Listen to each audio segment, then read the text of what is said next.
জনপ্রিয় পেনকিলার নিমেসোলাইড এদেশে ব্যাপকভাবে ব্যবহৃত হয়।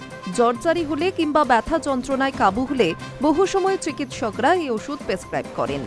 কিন্তু এবার কেন্দ্র এই ওষুধের ১০০ মিলিগ্রামের বেশি ডোজকে নিষিদ্ধ করল।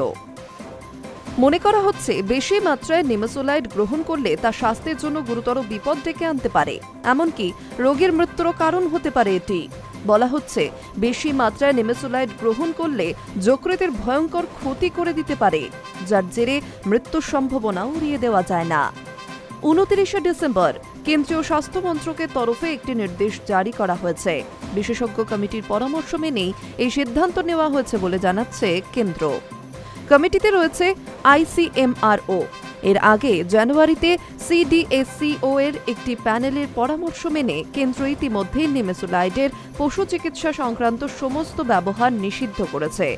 পরিবেশ সংক্রান্ত উদ্বেগের ফলেই এমন সিদ্ধান্ত নেওয়া হয়েছিল, বিশেষ করে দেশের শকুনের সংখ্যা উল্লেখযোগ্যভাবে কমে যাওয়ার পর।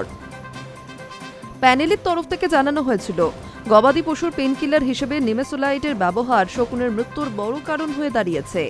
একটি গবেষণার কথাও সামনে এসেছে, সেখানে দেখা গিয়েছে নিমেসোলাইড ব্যবহারের পরই ২৪ ঘন্টার মধ্যে শকুনগুলি মারা যাচ্ছে। প্রসঙ্গত ১৯৮৫ সালে ইটালিতে আত্মপ্রকাশ করেছে নিমেসোলাইড।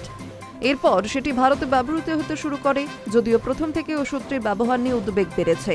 Britain, America, Canada, Australia, New Zealand, জাপানের মতো দেশে চিকিৎসকরা বহুদিন ধরেই লক্ষ্য করেছিলেন এই ওষুধ ব্যবহারের পর বুকে ব্যথা, বমি, ঝিমানো ভাব, পেট খারাপের মতো নানা সমস্যা দেখা দিচ্ছে।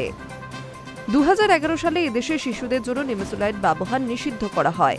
১২ বছর না হলে তা দেওয়া যাবে না বলে জানিয়ে দেওয়া হয়, কিন্তু বর্ষিয়ান রোগীদের জন্য তা নিষিদ্ধ ছিল না। কিন্তু আশঙ্কা ছিলই, অবশেষে সেই পদক্ষেপ করল কেন্দ্র। High news network.